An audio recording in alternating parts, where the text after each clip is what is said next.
IIT 2026 के लिए बचे हैं लगभग 1 महीने से थोड़ा ज़्यादा, तो लगभग 45 डेज़ टाइप्स कुछ।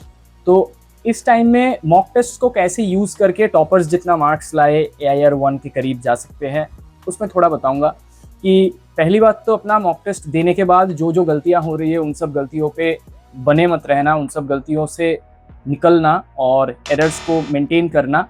एक नोटबुक में टॉपिक्स को लिखते रहना कि कौन से टॉपिक्स में दिक्कत आ रहा है, मायूस मत होना।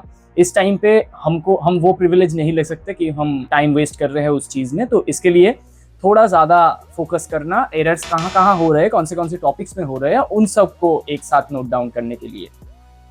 एरर दो टाइप के होते हैं। एक होते हैं नॉर्मल ह्यूमन एरर, जहां सिली मिस्टेक्स को हम पकड़ सकते हैं, जहां हमको फॉर्मूले याद नहीं आए, पता तो थे, पढ़ाई तो हुआ था, लेकिन रिवाइज करने के लिए दिक्कत हो गया, तो इसके लिए हमको याद नहीं आया।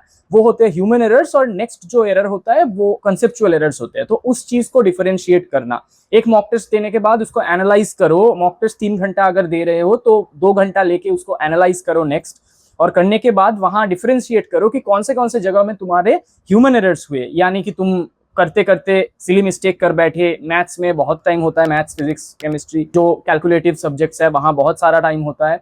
और कभी कभार ऐसा हो सकता है कि फॉर्मूला याद नहीं आया, बायो में कभी कभार कॉन्सेप्ट याद नहीं आया, पढ़ाई तो किया था लेकिन मेमोराइज नहीं हुआ। तो ये चीज थोड़ा ध्यान में रखना। और सेकंड होता है कॉन्सेप्चुअल एरर। कुछ क्वेश्चंस ऐसा होगा कि तुमको पता ही नहीं है, उसका कॉन्सेप्ट क्लियर नहीं हुआ है। तो उस दोनों चीजों में अगर डिफरेंशिएट कर लो तो फिर वो बहुत ज्यादा आसानी होता है इस चीज से निकलने के लिए, क्योंकि एरर्स को थोड़ा आइसोलेट करना जरूरी है।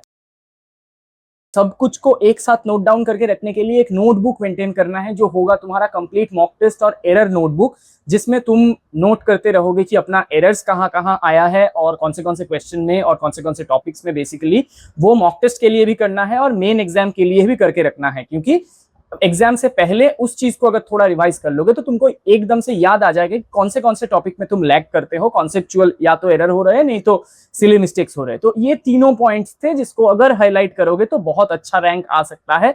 1 महीने से थोड़ा ज्यादा बचा है IIT के लिए, बहुत अच्छा रैंक बन सकता है मॉक टेस्ट को सॉल्व करने के बाद।